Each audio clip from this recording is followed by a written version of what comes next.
Amém, irmãos. Então, como o pastor Michael vem falando toda quinta-feira conosco sobre seitas e heresias, a gente vai dar continuidade. E hoje, particularmente, nós vamos falar sobre uma seita que é uma sociedade secreta, né? E o único motivo de eles serem uma sociedade secreta é que eles não querem ser admitidos como uma religião ou como uma igreja, né? Então, a princípio, eu quero ler uma palavra de Deus, né, para que a gente possa começar. Está em 1 Timóteo, capítulo 4, a gente vai ler o versículo 1 e 2. Depois já vou falar o nome dessa sociedade secreta, dessa seita, e aí nós vamos entrar. Nós vamos ler, na verdade, nós vamos ler dois textos, tá, gente? Primeiro vamos ler esse aqui. 1 Timóteo, capítulo 4, versículo 1 e 2. Esse é o primeiro. Amém? Vamos ver então, diz assim: mas o Espírito, aqui com letra maiúscula, né? Todos entendemos que é o Espírito Santo, mas o Espírito expressamente diz que nos últimos tempos apostatarão alguns da fé, abandonarão, né? Dando ouvidos a espíritos enganadores e a doutrinas de demônios. Versículo 2: pela hipocrisia de homens que falam mentiras. Já vem bem essa parte, tá? Homens que falam mentiras, tá? Tendo cauterizado a sua própria consciência.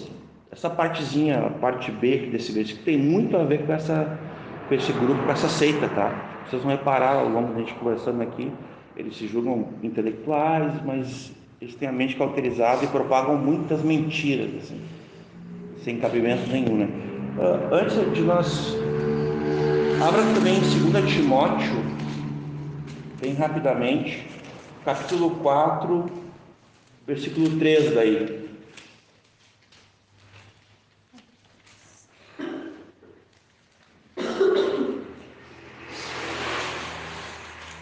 Na verdade, eu vou ler com vocês a partir do versículo 1, tá? 2 Timóteo, capítulo 4, do 1 ao 4. Conjuro-te, pois, diante de Deus e do Senhor Jesus Cristo, que há de julgar os vivos e os mortos na sua vinda e no seu reino, que pregues a palavra, instes a tempo e fora de tempo, corrijas, repreendas, exortes com toda a longanimidade e doutrina, porque virá tempo em que não suportarão a sã doutrina, mas, tendo coceira nos ouvidos, amontoarão para si doutores conforme suas próprias concupiscências, e desviarão os ouvidos da verdade, voltando às fábulas. Ele até vai dizer ali no 5, né? Mas tu, esse mais tu aqui não poderia deixar de ler, né? Ser sóbrio em tudo. Sobre as aflições, faze a obra de um evangelista e cumpre o teu ministério. Agora abram comigo 2 Coríntios, e a gente já vai, só mais este, capítulo 13, versículo 8, texto bem conhecido aqui de todos também. Ultimamente a gente tem falado, pastor Michael, os irmãos têm falado sobre esse texto. Diz assim, né? 2 Coríntios, capítulo 13, versículo 8. 13 ou 13? Capítulo 13. 2 Coríntios 13, 8.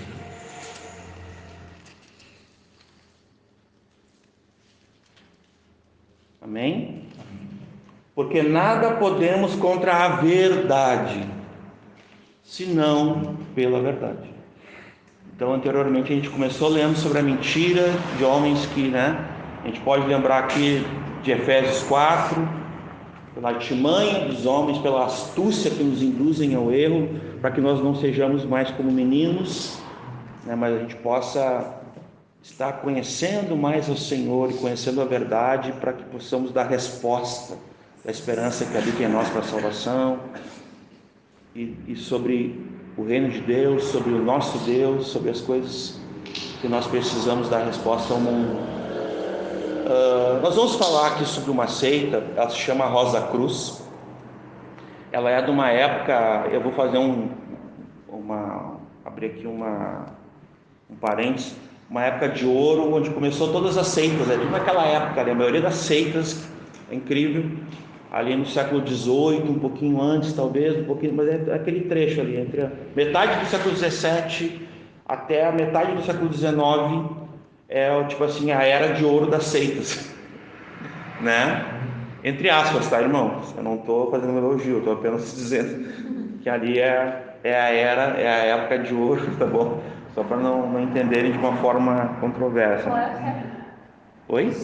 A metade do século XVII ali até metade do século XIX, mas majoritariamente o século XVIII é uma época de ouro das seitas. Ali brotou seitas, né? Brotaram seitas. E as seitas do século XIX, elas são marcadas pelas guerras, né? Inclusive essa aqui, ela quase acaba na guerra, na Primeira Guerra Mundial, mas ela segue depois na sobrevida, né? Então vamos lá. A gente vai falar sobre a Rosa Cruz. Quantos aqui já ouviram falar sobre a Rosa Cruz? Só o nome, né? É interessante porque ela não encontra muita coisa mesmo, tá? O Michael me ajudou, o Michael vai me ajudar, e os irmãos também, né? Estejam à vontade, os que podem trazer alguma informação, porque primeiro que ela é uma seita muito prolixa, que é uma característica que não tinha nas outras seitas. As outras seitas, elas se contradiziam muito, que a gente viu, né? Testemunhas de Jeová, o Adventismo, assim, prioritariamente eles tinham doutrinas, heresias centrais que ficavam se contradizendo o tempo todo. E essa aqui não, essa aqui é muito prolixa. Ela não tem um sistema assim uma linha simplesmente de crença. E até depois eu vou usar umas expressões aqui que são novas até para mim. Eu também compartilhei com o Michael sobre isso, que é o que eles utilizam para poder agregar conhecimento. É uma espécie o nome é Midrash. Midrash é um pretexto para mim pegar, por exemplo, da Bíblia, algo que me interessa e incluir no nosso pool de doutrinas, né? É mais ou menos isso que é o tal do Midrash. A gente fala um pouquinho mais sobre ele, que ainda não é o momento. Mas a Rosa Cruz, ela começa, né? No Brasil ela é conhecida como a MORC, ou Fraternidade Rosa Cruz, ou Rosa Cruzes, né? Mas por nós é Rosa Cruz, né? Brasileirado. E a história dessa seita, ela já começa com um ponto de interrogação muito grande, né? Que é um homem chamado Christian Rosenkreuz, ou Rosenkreuz, para quem tem um bom alemão me corrige, tá? O que acontece? A existência desse homem não é comprovada. Então, A existência dele não é comprovada. Embora escreveram sobre ele, pode falar, mãe. Pode ser uma lenda, né? O próprio nome, né? Pode ser um mito, né? Uma lenda. Rosenkreuz. Christian Rosenkreuz. Rosa Cruz, né? Rosenkreuz. Rosenkreuz. Então é cheio de. Ou seja, o próprio nome pode ser, né, só criado para uma espécie de lenda, né? Então o que acontece? Esse homem aqui, entre aspas, que pode ter não existido, né? Ele viveu, digamos assim, em 1600 ali, em 1300 a 1400, ele pegou metade desses 2 séculos, e ele viajou por vários lugares do mundo, mas principalmente pelo Egito. E no Egito, há 3.600 anos, ele teria aprendido os mistérios que o Egito carregava e guardava em segredo, sobre o esoterismo, sobre o misticismo, sobre vários outros tipos de conhecimentos secretos, tá? Então ele começa a Rosa Cruz talvez tenha origem, na falácia deles, né, há 3.600 anos atrás, e não necessariamente no século XIII e XIV, com Rosenkreuz. Então, não se sabe quando começou, digamos assim, o mito, né, da Rosa Cruz de fato. Então, ela é uma ordem mística e ela bebe de muitas fontes, tipo, o que a gente pode dizer assim, o hermetismo, né, a teosofia, a maçonaria. A maçonaria é uma prima, assim, quase irmã dela. Inclusive a maçonaria tem um grau, que é o grau 18, que é o cavaleiro do Rosa Cruz, que é um grau tri importante para a maçonaria. Então eles têm uma... E muitos dos... a Rosa Cruz, ela não é uma coisa unificada, né? Não é que a gente, no Centro da Testemunho de Jeová, tem ali, não tem, tipo assim, né, várias subdivisões, né? Por mais que ao longo do período, assim, até houve, sim, né, algumas divisões e tal, mas tu tem ali uma linha majoritária e que tu consegue, então, né, tem uma doutrina definida, combater aquela doutrina, né, e tal, né, tá centralizado e tal. A Rosa Cruz não tem uma coisa centralizada, ela é uma, vamos dizer assim, Rosa Cruz seria quase como que falar assim, ó, cristianismo, onde no cristianismo tem cristianismo como religião, assim, no sentido, não, né, de fato, né, cristianismo bíblico, né, mas tem catolicismo, tem, né, os próprios testemunhos de Jeová e outras seitas acabam entrando, né, dentro dessa definição maior, assim, de cristianismo, por mais que, lógico, né, católicos e tantos outros que se dizem cristãos não são de fato cristãos, né, biblicamente falando, né? Até espíritos se dizem cristãos, né? Então, tipo, e ainda no sistema da Rosa Cruz, acaba, né, que tem um monte de doutrinas diferentes e vamos dizer assim, subdivisões, assim, onde funda ali uma sociedade, né, Rosa Cruz, e muitos dos fundadores de várias sociedades Rosa Cruz eram maçons, né? Então tu vê assim que tem às vezes pessoas que fazem parte da maçonaria faziam parte da Rosa Cruz, e tem outros, né, que são maçons e que fundam, né, sociedades Rosa Cruz. Estão muito interligados, assim, um e o outro, né? E só um outro detalhezinho ali, ó, o Maninho falou sobre a questão, né, da doutrina lá que ele foi lá pegar do Egito e tal, e ele falou do hermetismo, né? O que é o hermetismo? É uma doutrina hermética, tá? Ela vem de Hermes, né, então, né, digamos assim, a origem disso seria, né, a doutrina eles dariam sim também, provavelmente, alguém que não existiu, né, assim como o Rosenkreuz ali, mas seria Hermes Trismegisto, né, e seria uma espécie de filósofo, de alguma coisa assim, lá do Egito Antigo e tal, e que teria fundado uma doutrina, né, gnóstica, uma doutrina, né, mística e tudo mais, que acabou daí sendo, né, chamada doutrina hermética, né, por causa desse Hermes, né, Hermes Trismegisto. Mas... ela tem uma... O Michael falou para nós recentemente sobre o islamismo, né? E ela tem uma veia, porque é possível que tanto o Christian Rosenkreuz e esse pastor, que é um teólogo luterano, Johann Andreae, que é o escritor dos tratados, né? Eu já vou chegar nesse cara aqui. É possível que eles tenham bebido lá no mundo árabe, na época, inclusive assim, na própria época do Mohammed lá, né? Do Maomé deles lá, né? Então eles têm uma ligação com o islamismo de alguma forma também. Inclusive eles creem como islamismo, e é os únicos dois que creem que Jesus não teria morrido, né? Pois é. Que é uma das coisas que a gente vai falar mais na frente também. Igual o islamismo, eles não acreditam que Jesus morreu, né? Inclusive eles têm um lugar aqui, depois a gente vai falar sobre esse lugar, que é onde Jesus estaria e viveu até o fim dos seus dias. É uma coisa bem estranha assim, né? Mas aqui, onde é que ele foi estudar nessa região? Ele foi estudar no Marrocos, no Egito, nos desertos, né, como um monge, né? Mas principalmente para conhecer as artes ocultas e as mitologias e o esoterismo místico de Damasco, né? Que seria um lugar assim muito antigo na história da humanidade, né? um lugar bíblico, inclusive, para nós, né? É o Damasco mesmo, aqui, da estrada de Damasco, onde Saulo...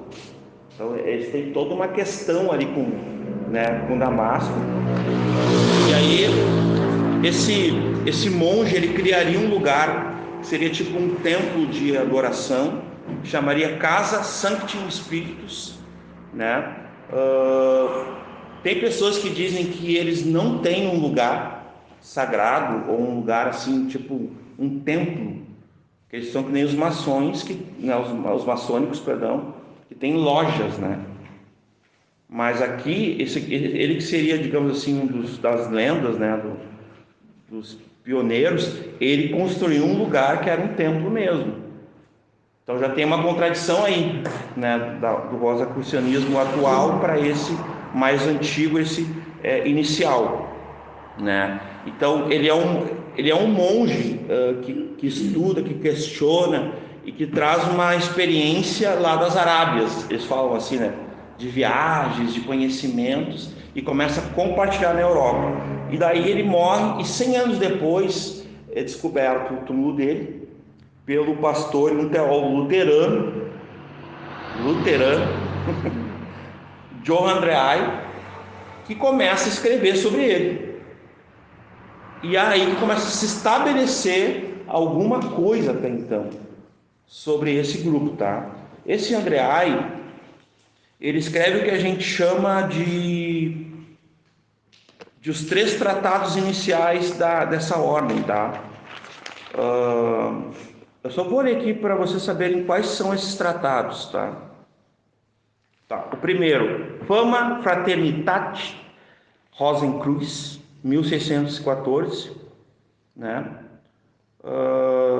Tem o Confessio Fraternitatis Rosenkreuz, 1615, e tem as Núpcias Químicas de Christian Rosenkreuz, 1616.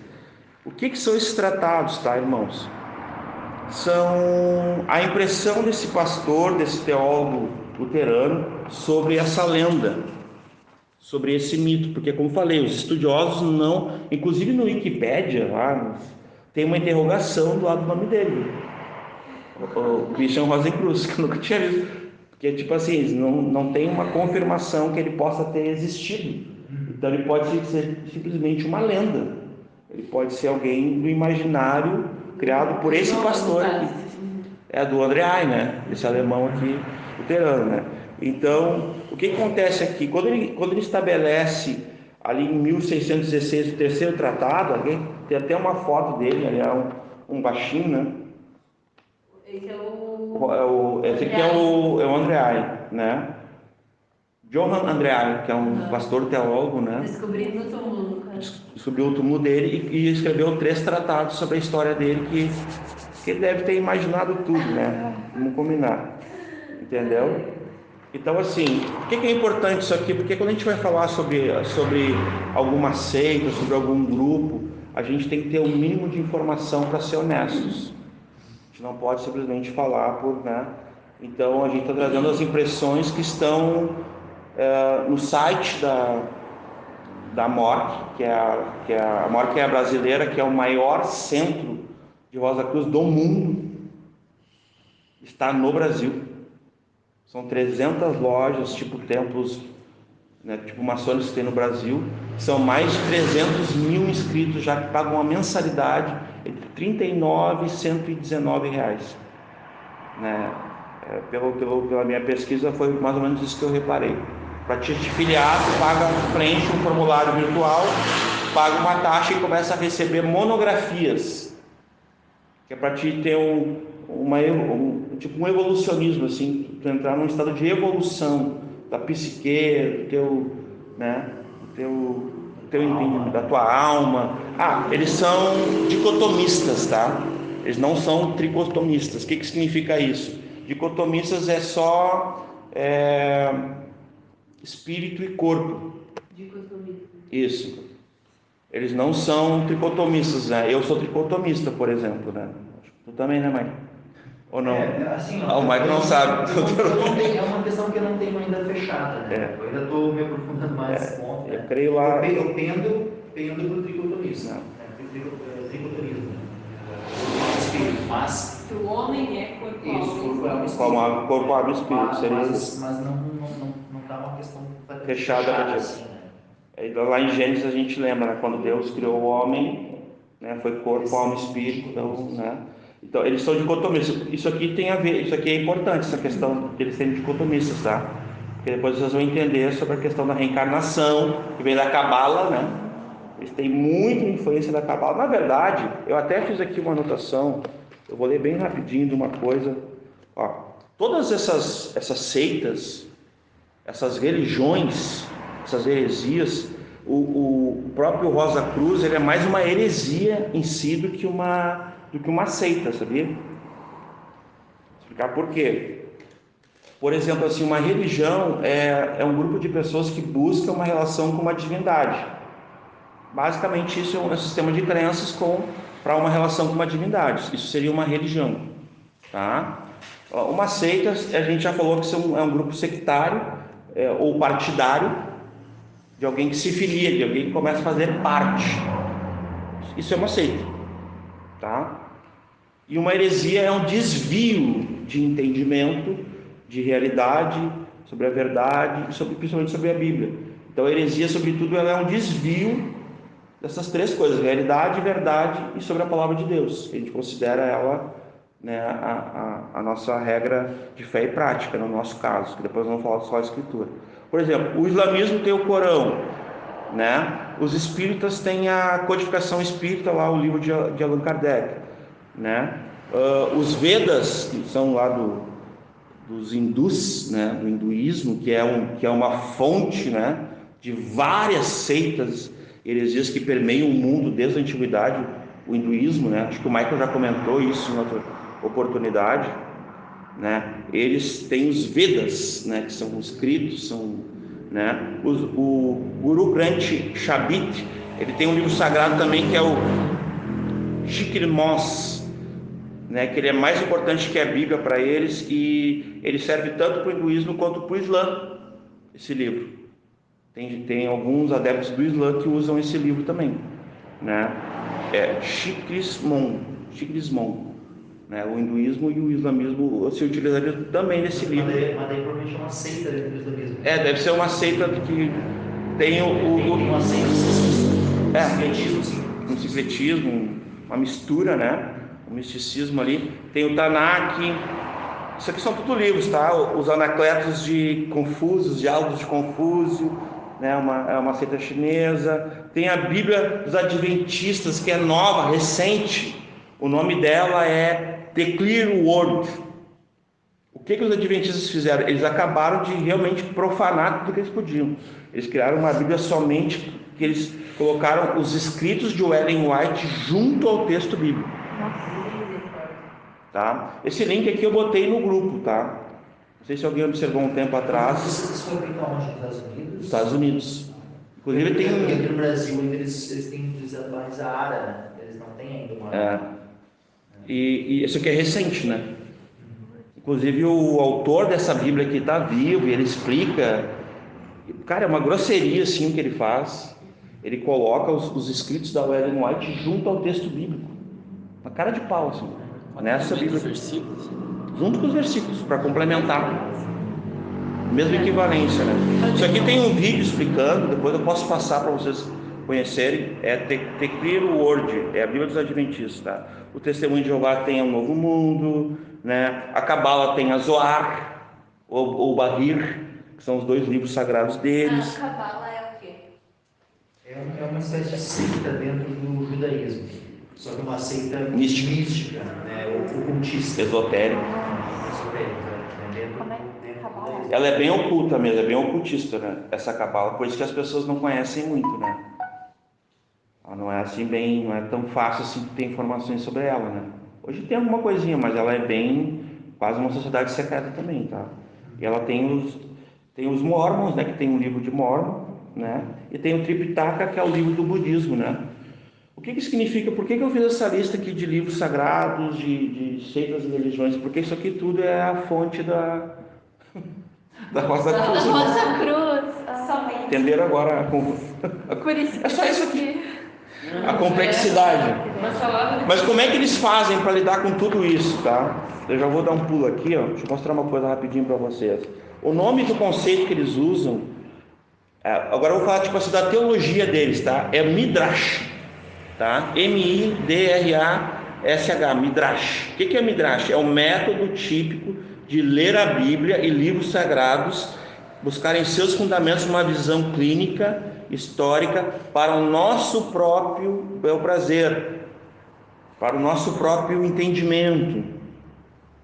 Então eles se utilizam desse Midrash. Posso fazer uma coisa?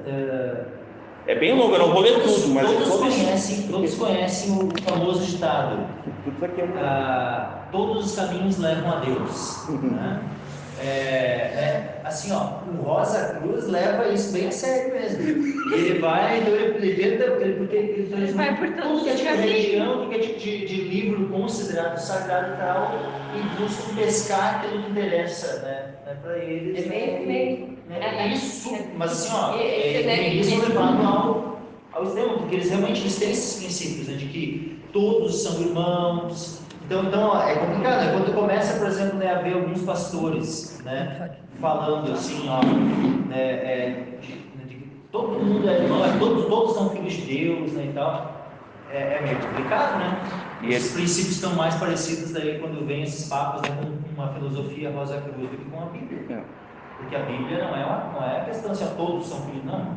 Porque o que por natureza nós somos é filhos da ira. Todos são filhos da ira, por natureza, não filhos de Deus. Filhos de Deus é somente pela fé em Cristo.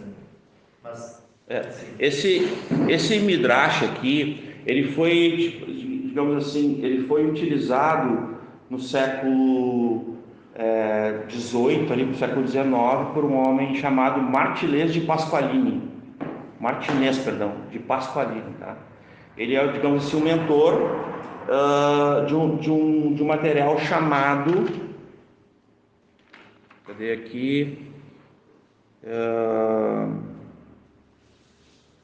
Que se utilizaria desse Midrash para buscar uma teologia para seguirem, tá? É possível que nós, eu e o Michael, nós aqui não falemos todas as fontes que eles utilizem, tá? É possível que eu não consiga citar todas, tá? E até porque o que acontece? Eu separei as principais. Assim como a maçonaria, elas são seitas que elas têm as suas raízes também lá no gnosticismo. E como é que funciona? Tanto a questão da eleição, na verdade, né, vertentes atuais, modernas do gnosticismo. E aí, como é que funciona então uma seita? Elas são seitas gnósticas. Se a gente for a Rosa Cruz, maçonaria, a gente vai tratar na semana que vem, se Deus permitir. Tá? E elas são seitas gnósticas, e como é que funciona no gnosticismo? E esse moderno gnosticismo, né, representado aí pela Rosa Cruz, pela maçonaria e outros. Sistema não é assim, ó. Que nós a gente pega, tem aqui o espaço aberto, público, quem quiser entra e tal, tem a pregação pública, é tudo exposto, falado para todos, né, aos quatro ventos, né, para que todos conheçam. Né? Nesse sistema, nessas seitas, o conhecimento ele é oculto, ele é reservado para os iniciados. Então, tu precisa chegar lá, passar por um processo de iniciação, e aí tu vai recebendo conhecimento, né, na medida que tu vai, vamos dizer assim, agora, primeiro tu vai receber esse tanto de conhecimento aqui. Agora que tu tá aprovado, tá tudo ok, tá, agora tu vai receber mais um tanto. Depois mais um tanto, e tu vai passando, daí, por isso que eles têm assim, os graus. 12 graus. Na Rosa Cruz tem 12 graus, na maçonaria tem vários ritos diferentes também. Tem alguns ritos que tem 33 graus, tem outros ritos que tem graus diferentes. Né? A maçonaria também não é uma coisa única, né? Tem diferença que tem na Rosa Cruz. Ou seja, cada grau tu vai tendo um nível de conhecimento a mais que tu não tinha no grau anterior. E que esse conhecimento só vai ser te revelado, te dado, né? Ele é misterioso até então. Ele só vai ser à medida que tu vai, né, tendo essas iniciações e subindo de grau em grau, e tu vai tendo um conhecimento a mais. até então fica oculto, fica secreto esse conhecimento. E por isso que às vezes também existe uma certa dificuldade de ter acesso ao material que eles utilizam, porque para a gente muitas vezes ter alguma informação mais precisa alguém que passou por esses graus, ter a boa vontade, ou ter se convertido, ter abandonado isso e querer revelar. Senão eles só vão dar a conhecer aquilo que eles quiserem, que as pessoas, né, tenham algum tipo de conhecimento. Senão... Ô Michael, mas dali os maçônicos, não sei se é verdade, né? É só homens que Desculpa. participam. Os maçônicos é só os homens que participam das reuniões deles. Agora não mais. Agora tem mulheres. A maçonaria, assim, a gente vai tratar mais na semana que vem, mas tinha isso, tá? Tinha isso. E provavelmente tem ramos da maçonaria. Tem ramos da maçonaria que continua assim. Tá? Porque a maçonaria, assim como a Rosa Cruz, não é uma coisa única. Na verdade, pode que a maçonaria. É mais ou menos como dizer assim, ó. É mais ou menos como dizer assim, ó. Numa igreja cristã, mulher não pode ser pastora. Sim. E aí, como é que funciona? Tem igrejas que não podem e tem igrejas que permitem. Então, é a mesma coisa na maçonaria, por exemplo. Vai ter ramos da maçonaria que não, só homens que participam. E vai ter ramos da maçonaria, né, especialmente ultimamente, assim, que tem aberto, né, a questão. Então,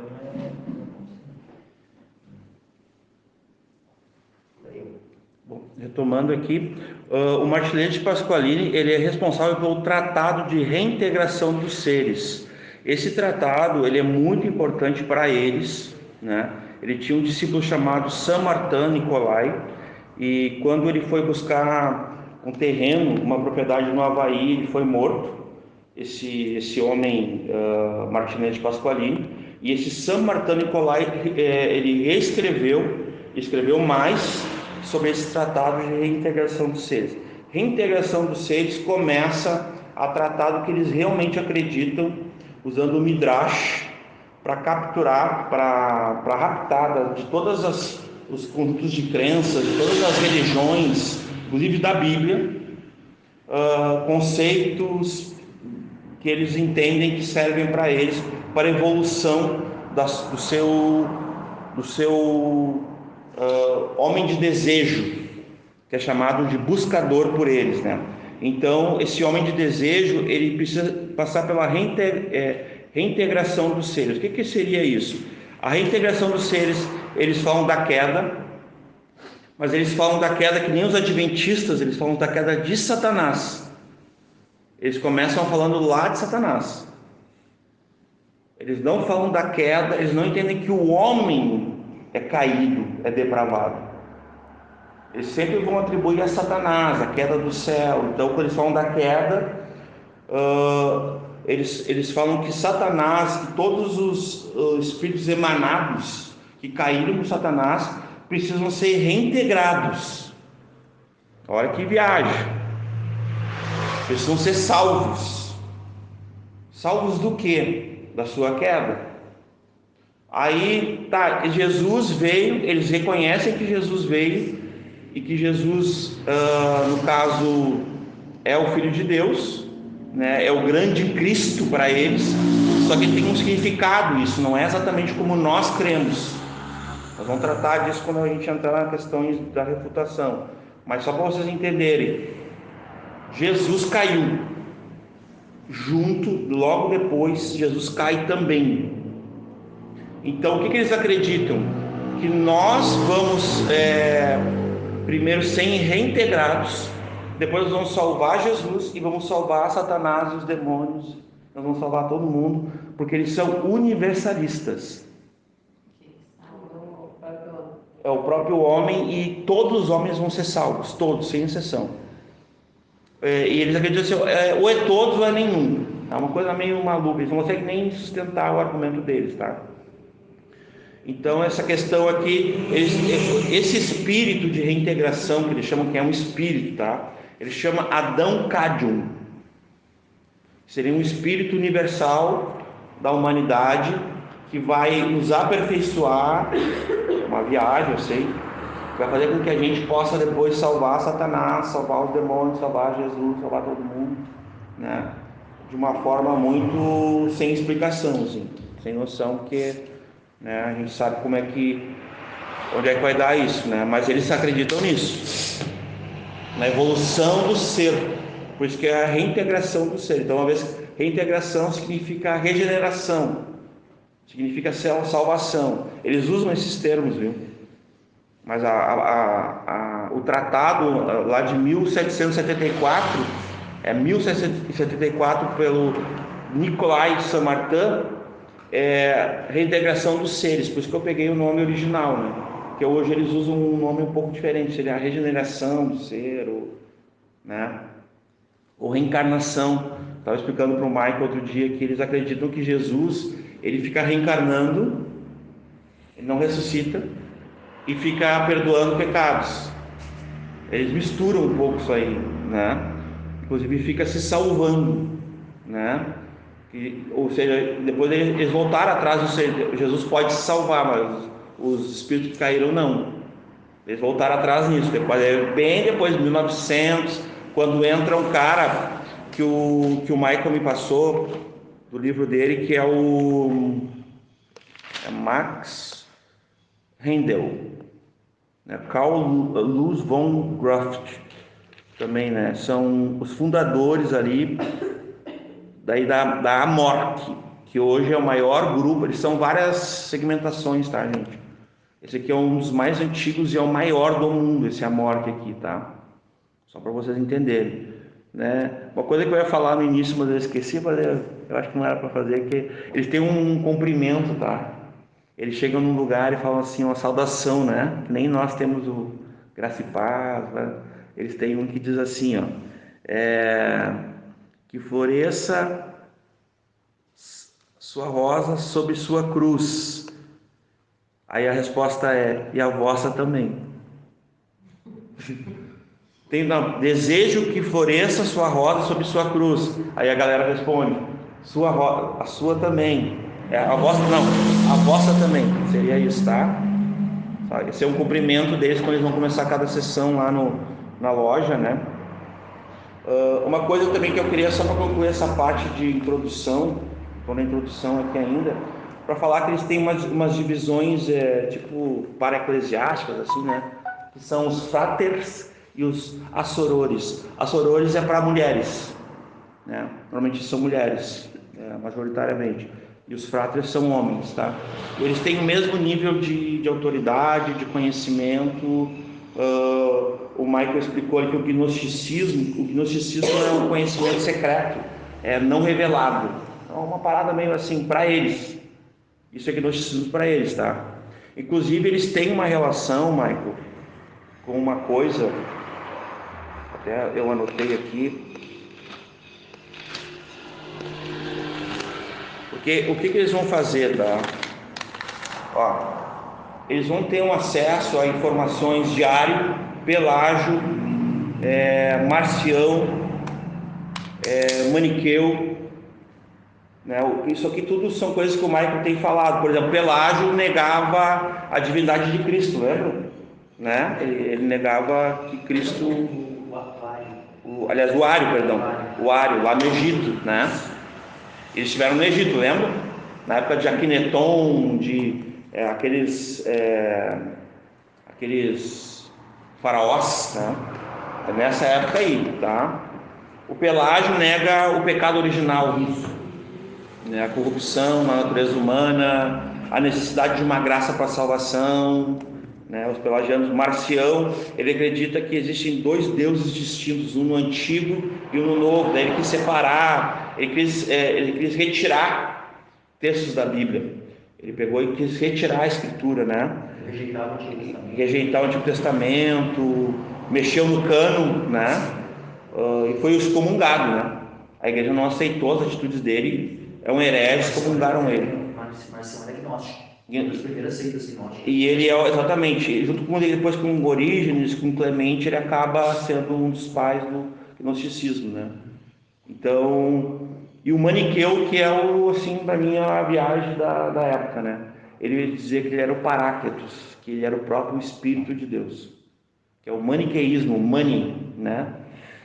Então, E aí o gnosticismo, né? Que o Michael falou que seria isso, é um conhecimento secreto, não revelado segundo as pessoas. Para o Rosa Cruz, o gnosticismo faz toda a diferença. Já que eles não têm as portas abertas, eles não dão resposta a quem pede, estão entendendo? Então eles têm essa forma de abordagem que é tudo graus, são 12 graus, né? E tu vai estudando monografias, tu vai sair por correio, tu estuda em casa tu tem que montar tipo um altar, é um sanctus, é o nome disso.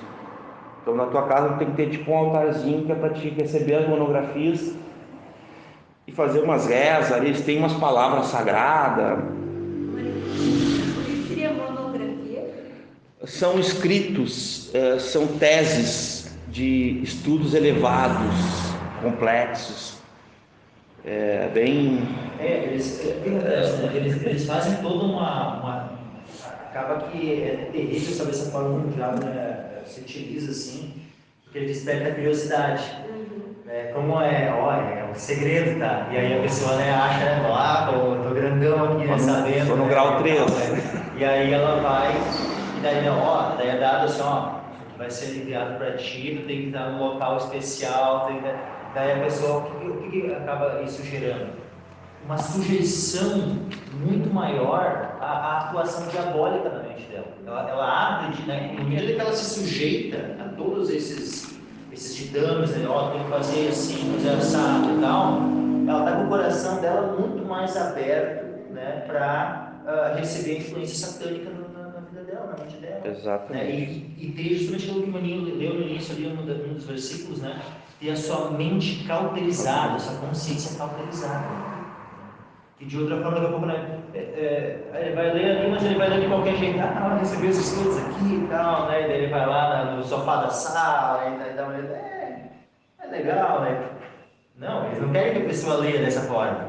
Eles querem que a pessoa, né, o ritual. Que importâncias que tem, então, na empresa e tal, né, justamente para absorver o máximo daquilo, só que vê, uma doutrina, né, completamente demoníaca, né, danosa, né, para a sua alma. Ele achando que ela se elevando e está cada vez se afundando mais na lua. Então, irmãos, assim, a guisa de introdução, por trás esse gancho do Michael, eu tinha notado aqui falar um pouco, né, quando eles surgiram, quem foram os principais líderes, né, os fundadores, e antes de entrar no que eles defendem, que seria já o terceiro ponto, né, então eu fiz aqui tipo uma linha do tempo, né, tá aqui, ó, o faraó Akhenaton, que era o Deus Sol, tá? Esse aqui, dizem eles que ele era uma espécie de Rosa Cruz inicial, assim. Que ele tinha essa coisa do esoterismo, místico, secreto, gnóstico, ele já fazia esse perfil do Rosa Cruciano, que é o nome que eles chamam, tá? Rosa Cruciano.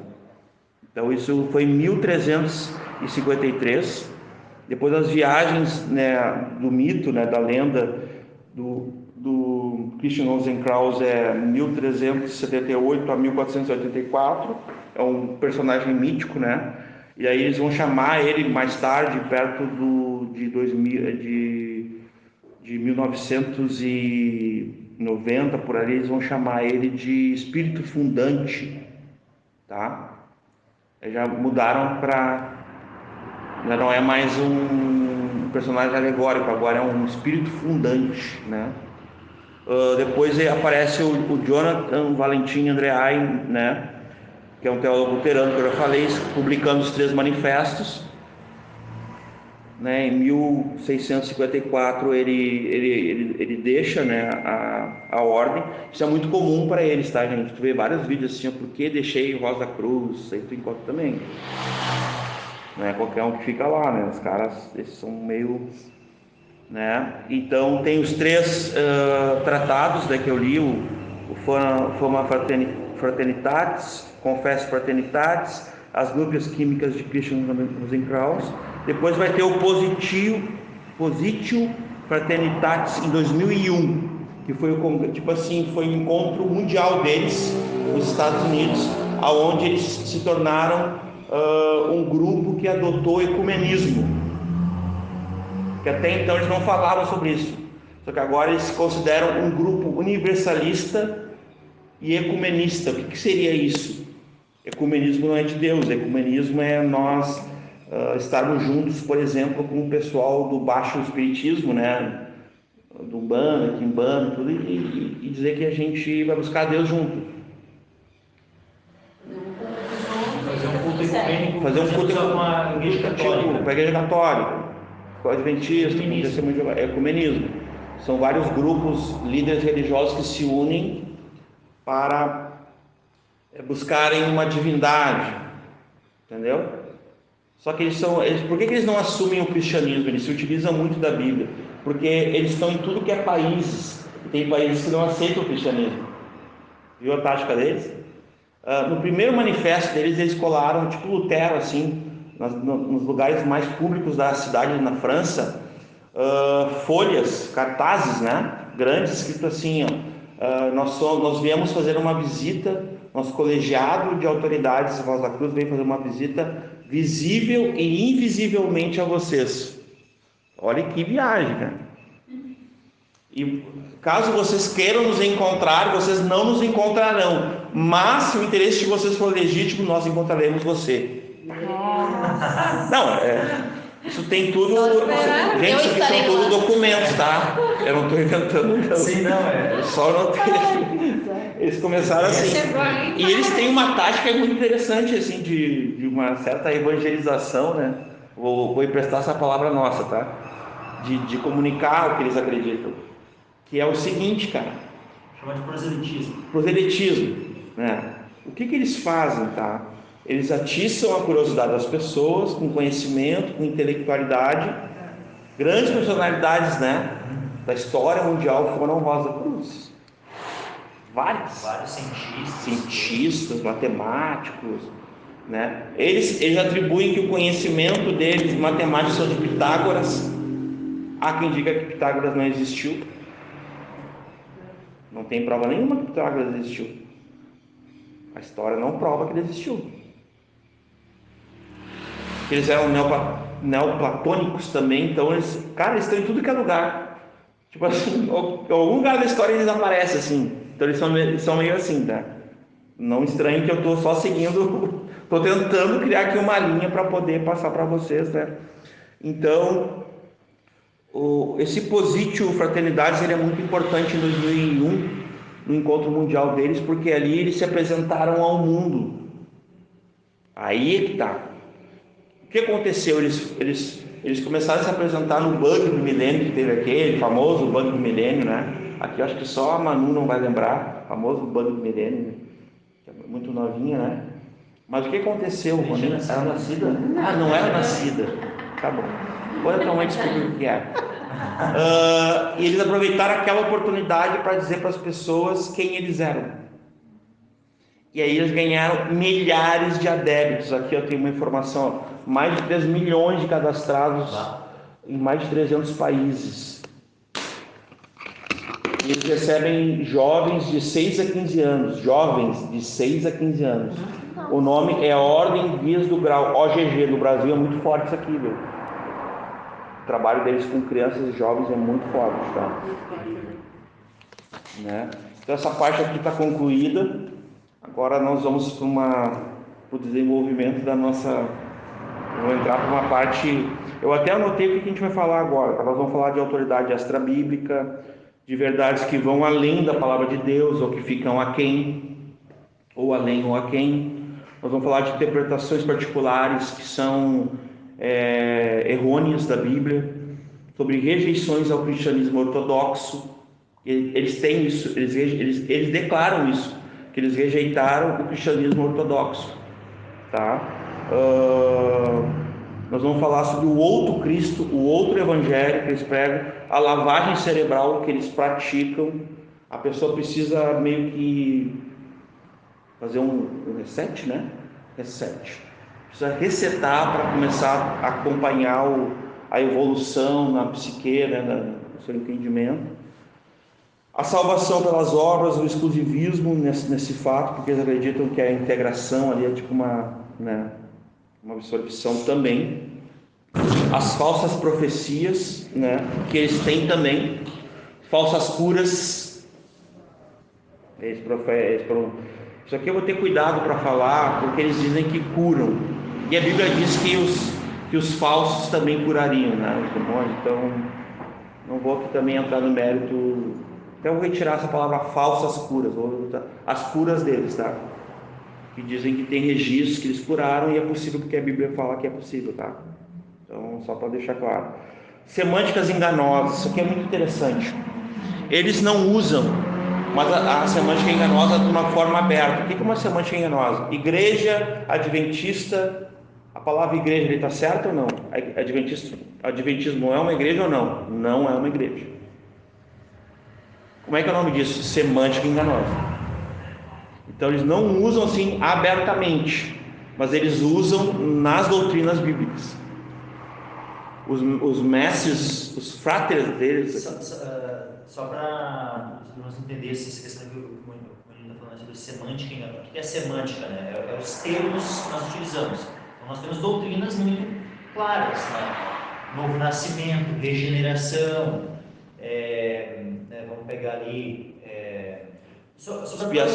expiação, né? Deus, quem é Deus, né? Quem é Jesus Cristo, o que é salvação, né? Tudo, sabe, para nós temos um conceito de cada uma dessas palavras. Quando a gente menciona essas palavras, nós temos um conceito de acordo com as Escrituras, para definição do que é isso, o que é regeneração, e eles se utilizam desses termos.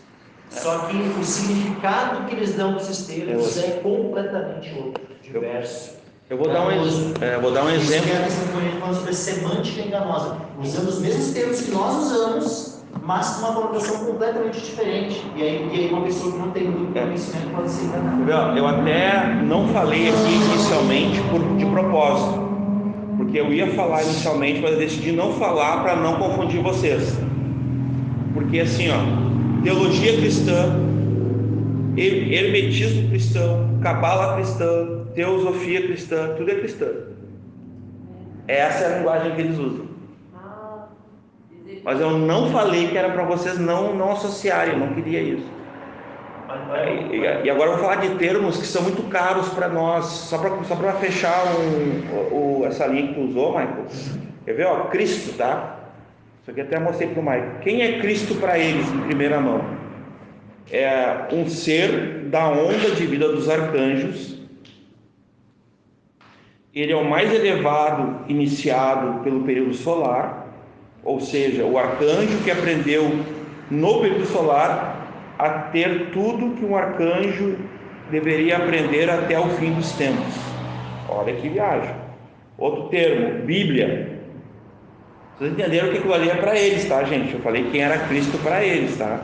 Olha o que é a Bíblia para eles. A Bíblia foi dada para o mundo ocidental apenas pelos anjos, né? Pelos anjos do destino, que estando acima de todos os erros, dão a cada um e a todos exatamente o que necessitam para desenvolvimento de entendimento da Bíblia. Outro termo, cristianismo. Isso aqui são definições deles, tá? Isso aqui é a semântica enganosa que o Michael está explicando ali. Cristianismo, na visão do Rosa, cristianismo é a religião universal do futuro, onde englobará a maior e divina medida tomada para a salvação de toda a humanidade de uma vez por todas. A religião cristã não deve ter ainda um tempo necessário para realizar sozinha esse grande feito. Deus é um nome que designa um criador nosso de um sistema de evolução, assim como o sistema solar. Ele é resumido em 7 mundos. Eu tenho tudo isso aqui, acho que não vai dar tempo, porque não é uma coisa importante. São 7 mundos, Deus é composto por 7 mundos, vocês entendem? Nossa. É o grande arquiteto, a linguagem já da maçonaria, do sistema solar e do mundo inteiro. Ele é um grande ser coletivo. Só mais um aqui, eu tenho mais, tá, gente? Deixa eu ver qual outro aqui. Vocês viram que são tudo termos cruciais para nós? O que eu Não vejo são termos. Eu fiquei imaginando, né? É uma rede, uns pescadores estendendo uma rede Para todos. que pega tudo. Pega Qualquer interesseiro. qualquer tipo de peixe, pega tartaruga, eu fiquei imaginando todo tipo de peixe Aqui, ó. Olha o preso próximo. numa rede, porque não tem critério, não tem critério, né? O que vier, Não tem, Agora aqui, ó, um outro termo, Jesus, Tem argumento porque eles fazem separação. Jesus para eles é provavelmente um ego avançado e o mais avançado de toda a humanidade. Vocês repararam que eu tinha lido a recém sobre Cristo, né? Agora apareceu. Eu tenho mais aqui, mas eu não vou. Eles fazem Semântica enganosa, entenderam? Olha só, eles são na verdade só uma roupagem moderna, né? A velha heresia gnóstica, o que funciona? No gnosticismo, Deus ele é um ser que que as pessoas não conseguem ter acesso, não conseguem ter conhecimento, né, direto, por isso que precisa da gnose, né, para ter algum tipo de conhecimento e tal. E esse Deus, assim, original, assim, ele teria emanações.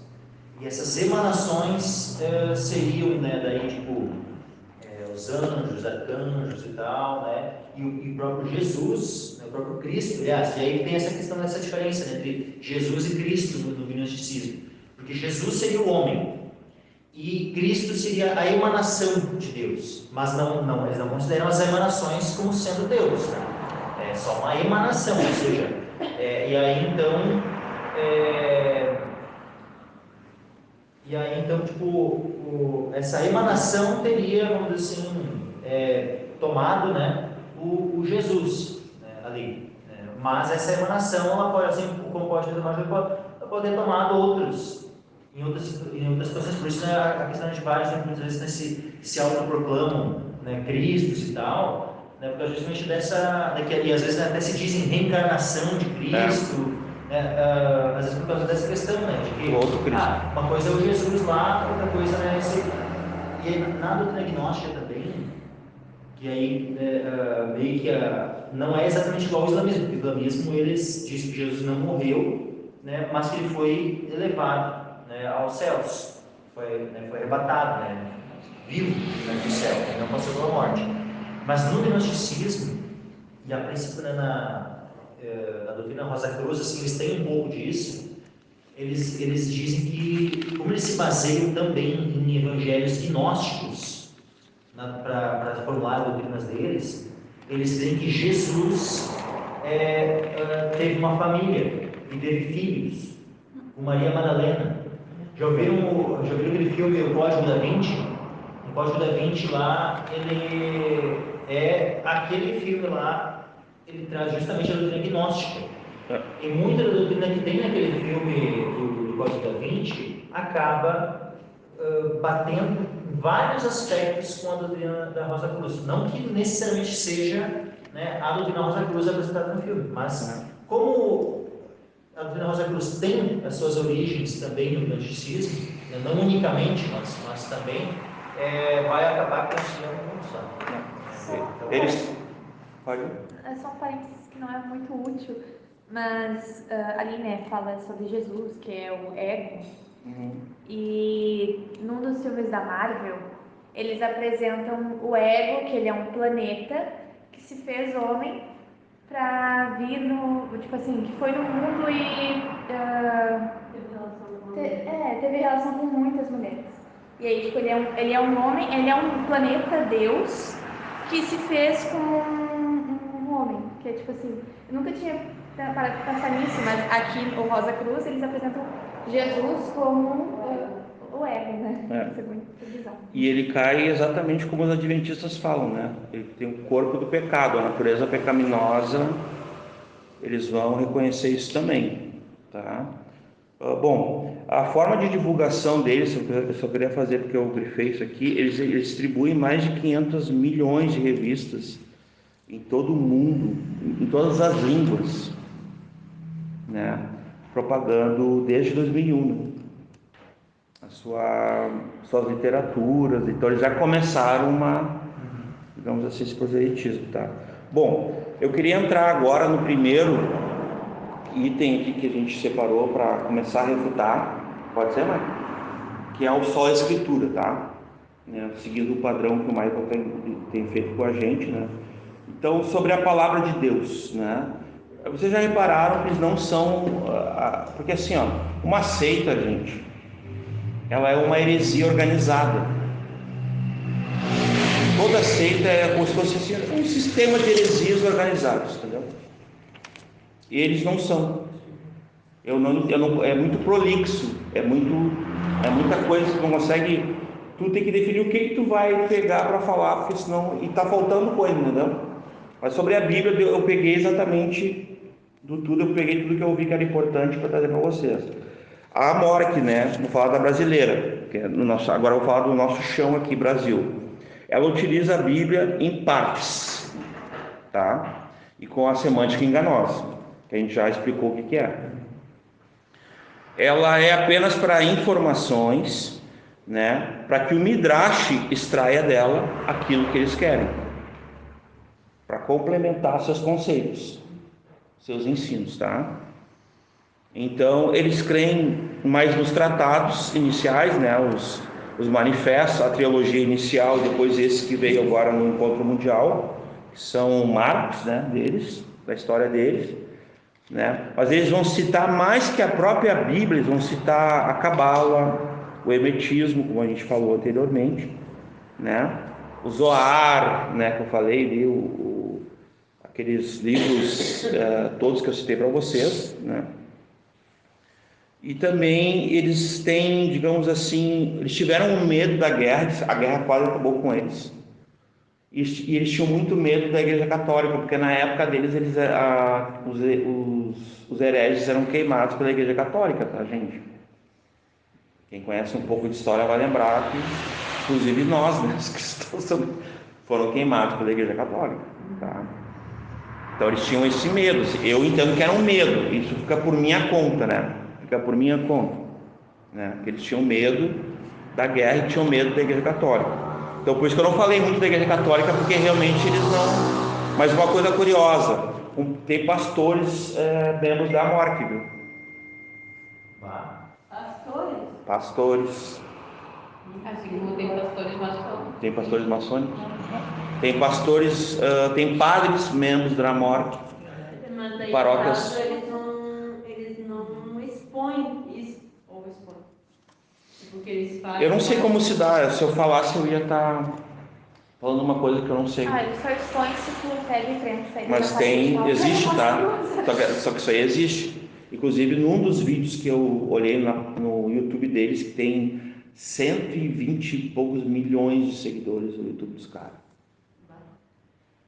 No Brasil. Eles não são fracos.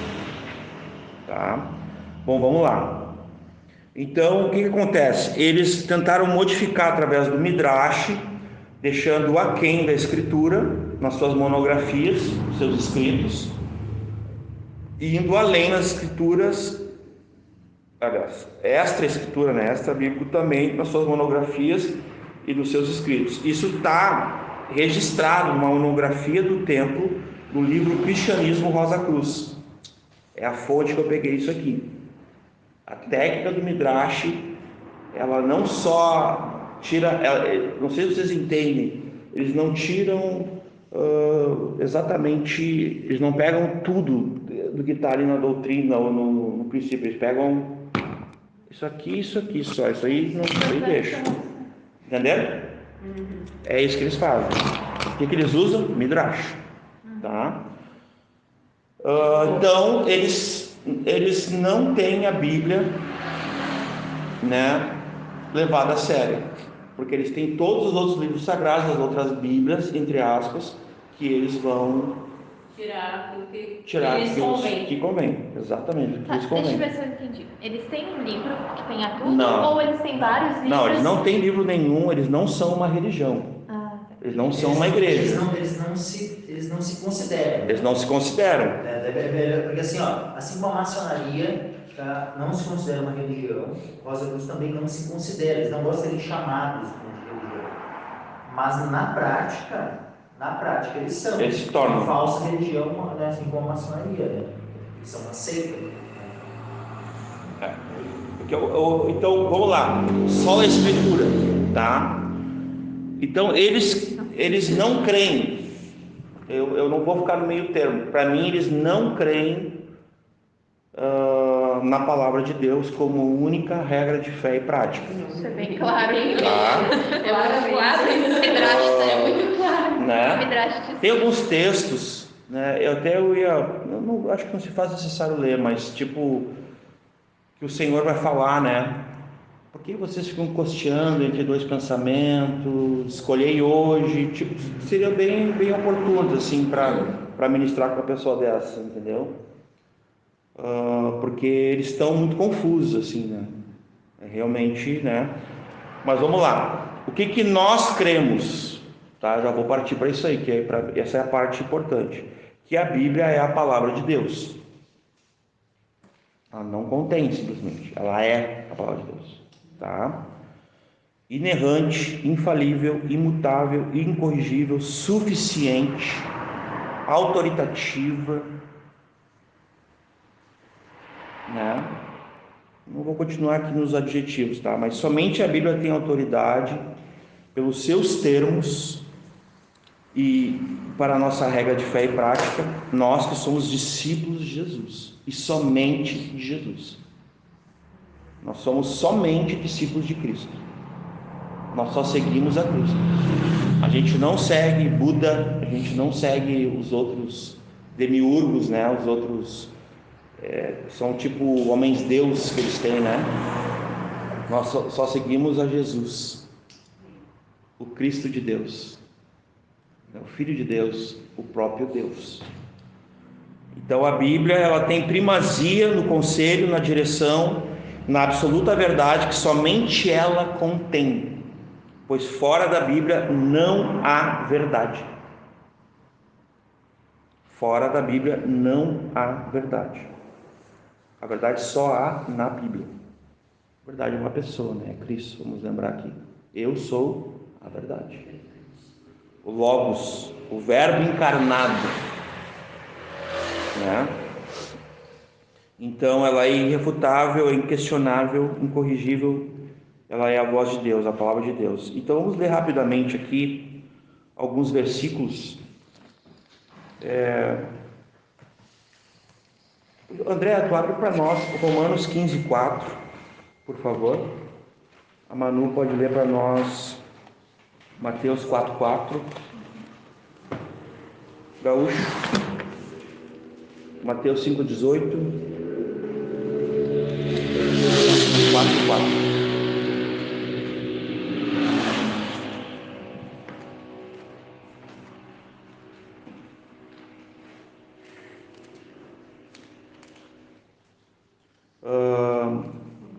Pode, Carol, ler para nós 1 Coríntios 2:13. Ali. 2 Timóteo 3, 14 a 17. Cláudia, Hebreus 4:12, vai ficar uma coisa para todo mundo. 2 Pedro 1:21, Marina. Hebreus qual? 4:12. João 17:17, Cris. João 17:17. E o Michael, João 6:63. O monitor da 17:7 é a da Cris. 17:17. 4. Hebreus para cá. 4:12. 12. Tá. Pode começar, André. Romanos 15:4. Né? Isso. Porque tudo o que dantes foi escrito, para nosso ensino foi escrito, para que pela paciência e consolação das Escrituras tenhamos esperança. Amém, irmãos? Todos ouviram? Não sei se todos ouviram. Pode dar de novo mais alto, André, por favor. Sim. Por tudo o que dantes foi escrito, para nosso ensino foi escrito, para que pela paciência e consolação das Escrituras tenhamos esperança. Amém. Carol? Aí vai indo pela Carol, sim. 1 Coríntios 2, 13. Isso. As quais também falamos, não com palavras que a sabedoria humana ensina, mas com as que o Espírito Santo ensina, comparando as coisas espirituais com as espirituais. João 6,63. O Espírito é o que vivifica, a carne para nada aproveita. As palavras que eu vos digo são Espírito e vida. 2 Pedro 1:21. Porque a profecia nunca foi produzida por vontade de homem algum, mas os homens santos de Deus falaram inspirados pelo Espírito Santo. Movidos, né? Eles foram movidos pelo Espírito Santo. Pode ler, Cris.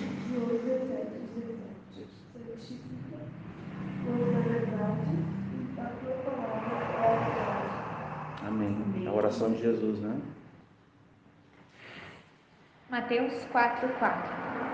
Ele, porém, respondendo, disse: Está escrito: nem só de pão viverá o homem, mas de toda a palavra que sai da boca de Deus.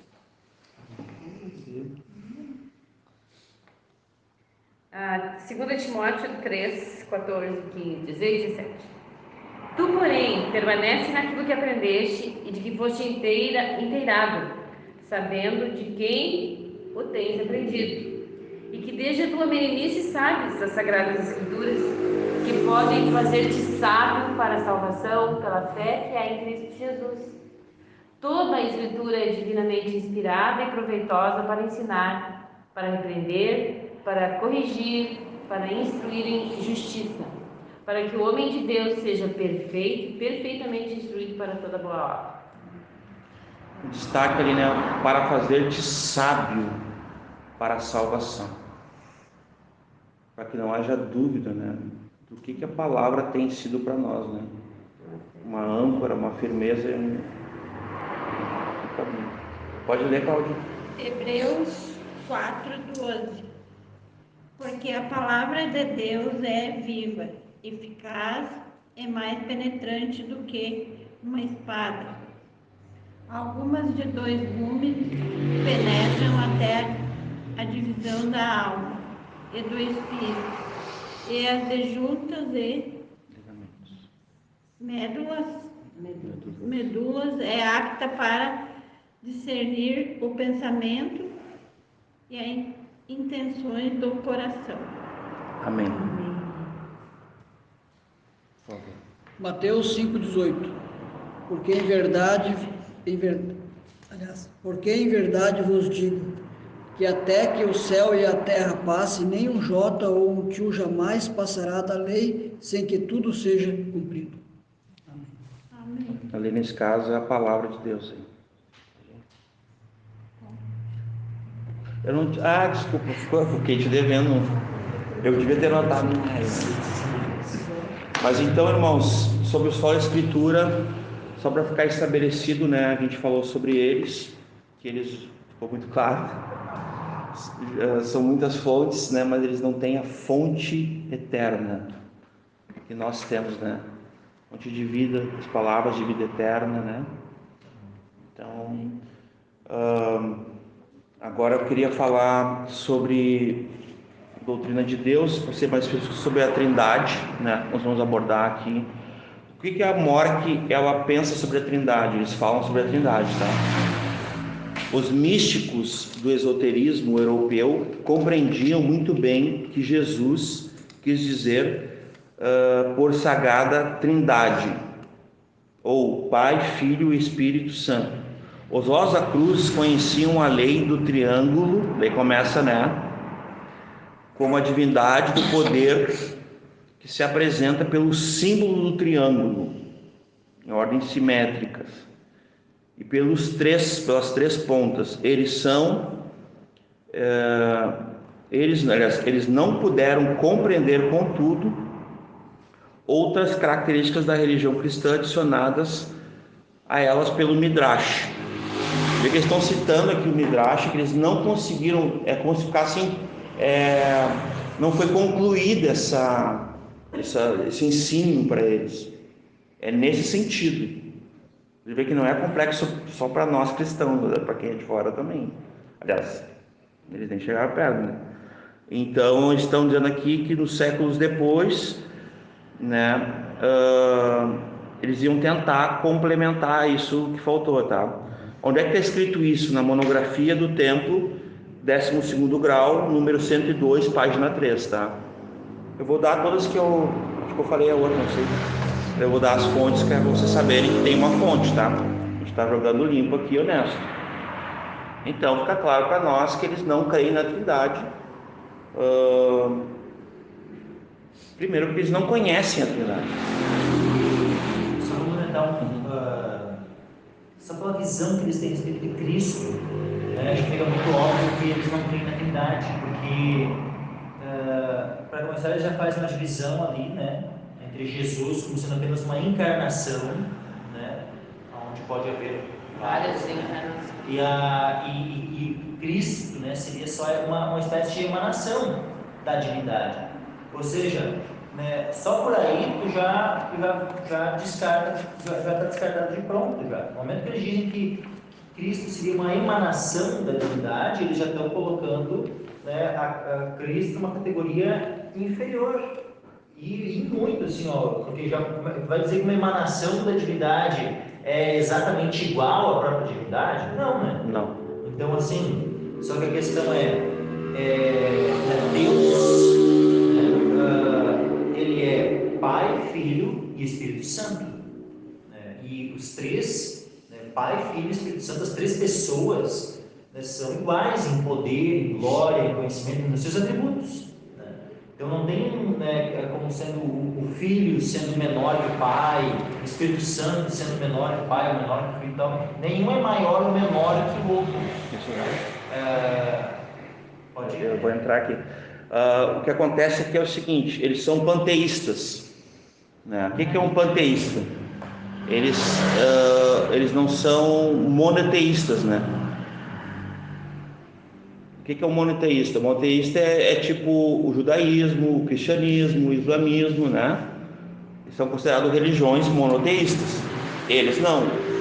Como eles não se consideram religiões, eles não são politeístas. Então eles são panteístas, que é um pouquinho pior. É tipo assim, tudo é Deus, né? É bem complicado assim.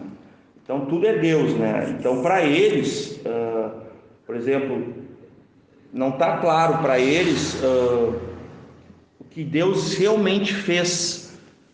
Quando Deus criou o homem, não está claro para eles várias coisas, mas principalmente quem é Deus, né? Como é que é o nome daquele terceiro tratado?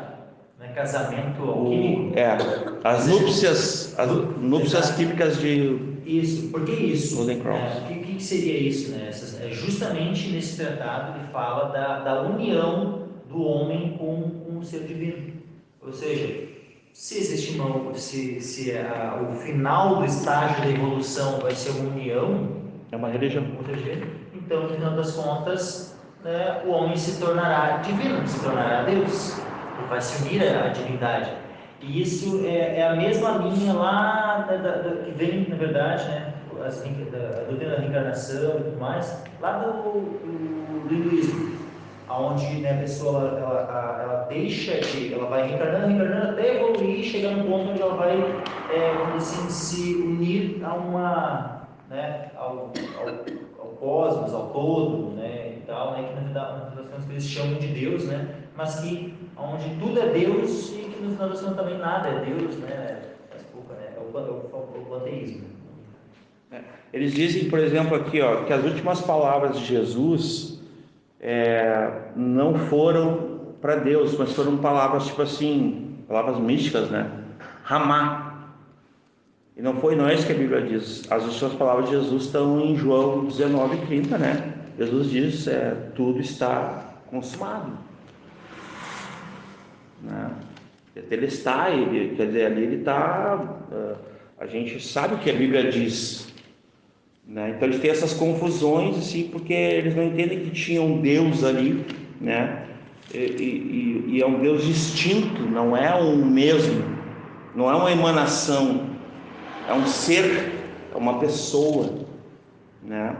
E eu até assim, eu até não vou entrar muito, eu teria para falar só sobre isso aqui, mas não vale a pena, sinceramente não vale a pena. Agora, uma coisa eu posso dizer para vocês, é bem antibíblico mesmo, é bem contrário àquilo que nós conhecemos de Deus,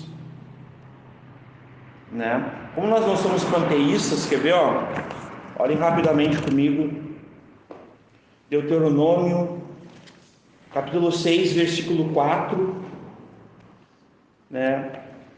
Capítulo 6, versículo 4 de Deuteronômio diz assim, os irmãos, aqui diz assim: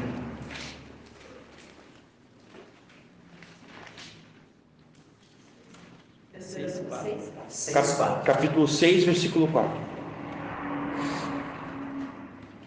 Ouve, ó Israel, o Senhor é nosso Deus, né? E o único Senhor. Essa é uma declaração aqui, né, do único Deus, né? Já começa aqui, começa antes, né? Mas aqui a gente pode entender dessa forma, tá? Então, o que é importante a gente entender aqui, que eles não entenderam isso. Para nós, agora eu vou falar assim, para eles é isso, é uma confusão, é um panteísmo. Eles acham que todos são demiurgos, todos são semideus. Que Buda lá é um semideus, que, né, eles têm os seus, a mitologia também passa por eles, mas é muito distante. Mas eles têm lá, tem o Hermes, né? A própria mitologia também, que é um demiurgo, né? Outra hora eu pensei que tu ia tocar nisso, mas citou um outro Hermes, né? E tem um outro ainda, né? Que seria o pastor Hermes, que seria ainda de uma outra questão ainda, né? Da Patrícia. Sim. Né? Então, quando falar Hermes, tem que às vezes situar, porque pode ser na história alguns, né? Mas aqui, o que nós pensamos sobre a doutrina de Deus, sobre a Trindade, tá? O Michael já deu uma introdução ali. Primeiramente, é uma doutrina fundamental, tá? Desde a criação. Gênesis 1:26 lá, que vocês vão lembrar, né? Façamos. Podemos ver o plural ali, né? O verbo sendo conjugado no plural ali. Com certeza não é uma pessoa, mas são as três pessoas e um Deus. Façamos o homem a nossa imagem, conforme a nossa semelhança, né? Gênesis 1:26 já começa a lhe dar para nós um panorama, né, desse Deus trino, né? Então nós cremos na doutrina trina, né, na Trindade, que é a doutrina fundamental de Deus, né? E o que a gente pode dizer sobre isso, né? Que existem três pessoas num único Deus, vivo e verdadeiro, tá? E nessas três pessoas, o Pai, o Filho e o Espírito Santo, que têm a mesma substância, são iguais em poder, né? São coiguais, né? Em substância, em poder e glória, né?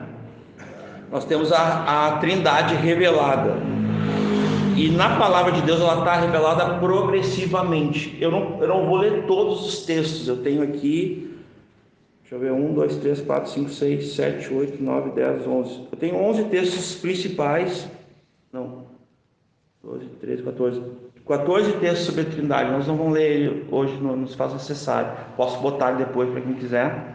Mas esses textos é uma revelação progressiva, né, de Gênesis a Apocalipse sobre a Trindade, onde nós podemos enxergar a Trindade em toda a Escritura. Então nós sabemos quem é Deus, diferente deles, tá? Então aqui tem algumas considerações. Deus eterno, é um, e há somente um Deus, né? O Pai é Deus, o Filho é Deus e o Espírito é Deus, né? O Pai não é o Filho nem o Espírito, o Filho não é o Pai nem o Espírito não é o Pai nem o Filho. São três pessoas distintas, mas um único Deus, né? Que essa que é o paradoxo que nós cremos, né? Por isso nós somos monoteístas, diferente deles, que são panteístas, que tem um entendimento que vai para o politeísmo, mas por não serem religião não se usa muito a eles, mas também o entendimento, o panteísmo, sobretudo, é um entendimento errado, porque Deus é tudo? Não, Deus não é tudo. Deus, ele é o que a Bíblia diz que ele é. Aquele princípio que a gente já tem falado, né? Jesus é o que a Bíblia diz que ele é, o Espírito é o que a Bíblia diz que ele é. Então, esse é o princípio que a Bíblia diz sobre as pessoas da Trindade, né? Então, o que nós anotamos aqui? O Pai, o Filho e o Espírito Santo operam em completa união eterna desde antes da fundação do mundo para a nossa salvação, né? Que é aquela famosa frase, né, que os pais já diziam da igreja, né? O Pai designa, o Filho realiza, o Espírito Santo aplica, né? Não sei se os irmãos conheciam, mas é a Trindade operando, né? No modo operando, né? Nessa promessa única, nessa história única de redenção, né, que nós conhecemos, né? Então, cada pessoa é plenamente Deus, mas há somente um Deus, coeterno, coexistente, coigual, uno, né? Então, as que fez as anotações, os textos aqui são Gênesis 1:26, Gênesis 3:22, Gênesis 11:7, Isaías 6:8, Mateus 28:19, lembram do texto do batismo, né? É muito conhecido, né? Mateus 28:19, Atos 5, versículo 13:4, João 1:1, e versículo 14, Colossenses 2:9. Depois eu posso dar para os irmãos ali, tá? Então, só para refutar, doutrina de Deus, Trindade, nós cremos, e nosso Deus é único, o único Deus. Não há nenhum outro Deus. Alguém pode falar assim, mas na Bíblia diz que fala assim, ó, não terás para vós outros deuses. Ele não está dizendo que existem outros deuses. Exatamente. João Calvino diz que o nosso coração é uma fábrica de ídolos, porque nós somos criados para adorar, para venerar algo ou alguém. E esse lugar, né, esse trono do nosso coração só pode pertencer a Deus, né? Somente glória a Deus nesse aspecto, porque nós conhecemos quem Ele é, o Deus soberano, o Deus criador dos céus, na terra e tudo que nela há. Salmo 24, o Salmo 139, que é o nosso, né, criador antes do ventre, né, já nos conheceu, nossos dias foram escritos, quer dizer, é o nosso Deus, na sua integralidade, na sua eternidade, né? Onipotência, onisciência, onipresença e todos os atributos que a gente poderia dizer por conhecer esse Deus que hoje a gente entende Ele como Pai, né? Mas também que não é nosso Pai se não for nosso Senhor. Se Deus não é nosso Senhor, assim como se Jesus não é nosso Senhor, se o Espírito Santo não governa a nossa vida, Jesus não é nosso Salvador, Deus não é nosso Pai e o Espírito Santo não é nossa habitação. Ele precisa ser nosso Senhor. Ele não é sócio. Ele não divide nada com ninguém. Ele é nosso amo, nosso dono, nosso proprietário. Nós somos propriedade exclusiva dele. Geração santa, né? A fim de proclamar, né? Vamos lá. Eu anotei aqui a próxima cristologia. Na cristologia, a Rosa Cruz tem opiniões muito estranhas, muito extravagantes sobre Jesus, né? Eu anotei esse aqui, eu vou ter que ler, porque só para vocês entenderem como é importante nós conhecermos a vida, a obra e a ordem do nosso Senhor Jesus. Nós precisamos, irmãos, conhecer a Cristo de fato. Olha o que eles falam baseados na Bíblia sobre Jesus, tá? Dizem eles, né? Semântica enganosa, né? Fecha aspas. O conceito, as opiniões dos Rosa Cruzes sobre Jesus são muito estranhas, extravagantes. São inventivas e heréticas na sua totalidade. Os conceitos emitidos sobre Jesus são até blasfemos muitas vezes. 2 pontos. E foi por minha conta, tá? Vamos lá. O que eles falam? Nós que podemos ver o futuro compreendemos que o próximo grande Salvador mundial será o grande Cristo do homem. Eles chamam de Cristo do homem. É uma visão que eles têm sobre Jesus, o Cristo do homem. Então eles acreditam que o próximo Salvador mundial, aqui, ó, quando eles falam Salvador, grande Salvador mundial, gente, já é no ecumenismo, tá? Já é onde é no universalismo e no ecumenismo, onde todos vão ser salvos, onde vai ter uma religião mundial. É bem nova era, tá? Eles bebem muito na nova era, tá? É bem nova era, que é um outro assunto, mas é bem nova era, tá? Só que eles estão falando aqui, ó, nós podemos ver o futuro. Então eles estão dizendo que isso é um ato futuro, que Cristo será o grande Salvador mundial, né? Que ele será o Cristo do homem, tá? Ele nasce, olha só isso aqui, gente.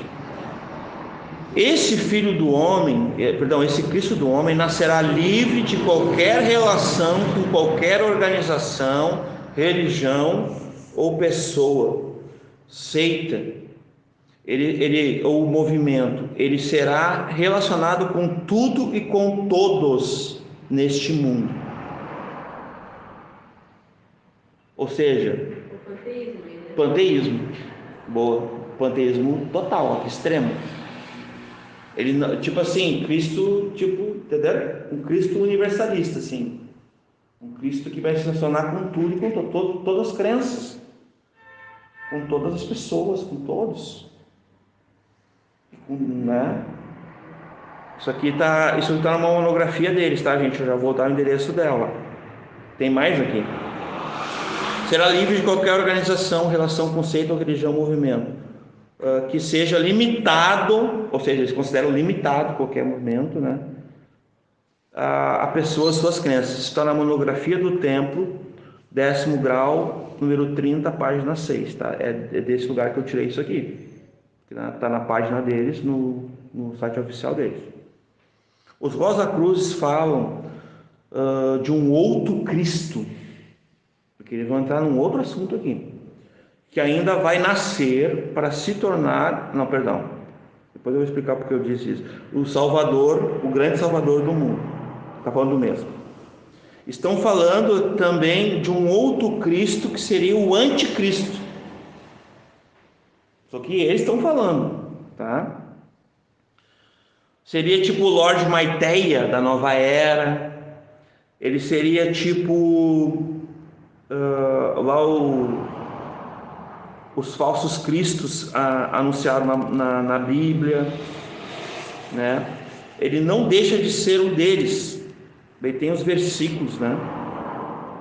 Porque como um ser evoluído, os rosacrucianos dizem que esse Jesus foi inquestionavelmente,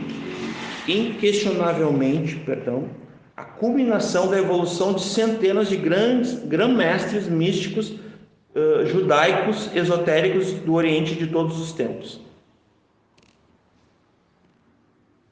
Então ele seria uma evolução de todas as grandes mentes do esoterismo místico lá de todos os tempos, tá? Depois eles vão falar sobre ele ainda, tá? Que ele é a culminação para ser o ser inspirado a todos os séculos anteriores e posteriores à sua era, né? Então ele é uma culminação, ele está no cume, né? Então ele é o grau mais alto da evolução humana. Aqui eles estão colocando Jesus como o humano mais alto na sua, né? Isso aqui está na monografia do templo 110, número 34, página 4. Segundo eles, a missão de Jesus era manifestar-se ao mundo para auxiliar como um espírito emanente a humanidade no processo evolutivo. Aqui começa o ponto que o Michael estava falando.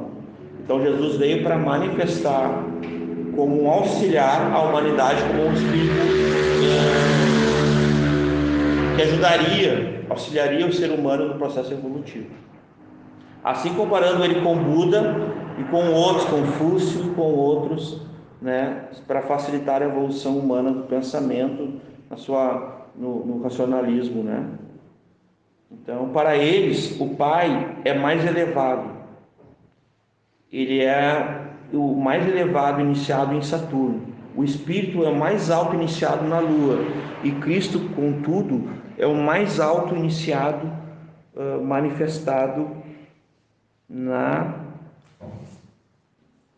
Cada um deles corresponde o Cristo é sobre a terra. O Pai é sobre o sol. E o Espírito é sobre a lua. Cristo a terra, o Pai o sol e o Espírito a lua. Cada um no universo. Já vou terminar aqui, gente, mas é isso que eu tinha que falar. Isso, contudo, nem o Espírito nem o Filho têm a atuação de operar a expiação vicária. Olha o que eles estão falando, gente: blasfêmia, heresia, porque eles não têm poder para isso. Jesus é caído. Lembra que eu falei que Jesus era caído? Sim. Com o Espírito emanente? Então ele não pode, entendeu? Nós vamos falar sobre expiação também. Então, cada um vai culminar na sua própria redenção individual, e isso ocorre na reencarnação psíquica, né, do tratado da reintegração que eu tinha falado anteriormente, do Adão Cádio, que é um espírito que vai vir, que é uma ideia, né? Um espírito vai vir e vai ajudar a humanidade a ser regenerada. Aí vão ajudar Jesus, vão ajudar o Satanás, os demônios, né? Então, isso aqui é sobre a questão da cristologia, né? Do que eles pensam, tá?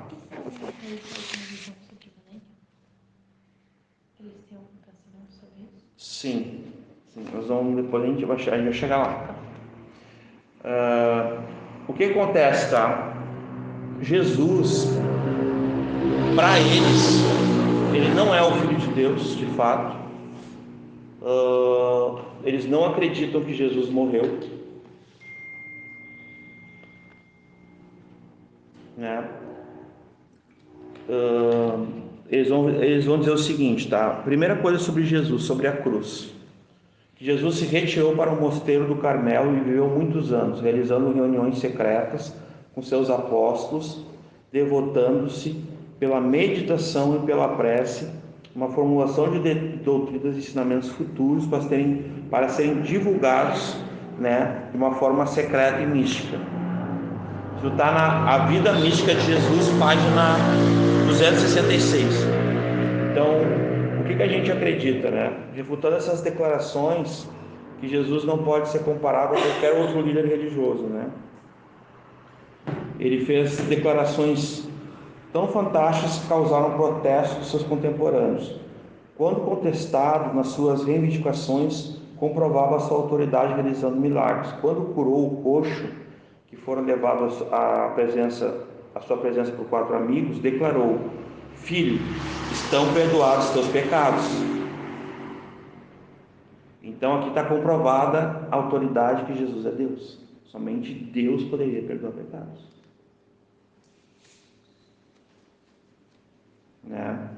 Isso está em Marcos 2, né? Do versículo 1 ao 11, nós vamos ver essa narrativa, né? Paulo também vai se posicionar sobre isso, né? Mas negar a morte de Jesus é esvaziar o evangelho de sentido, né? Porque daí isso vai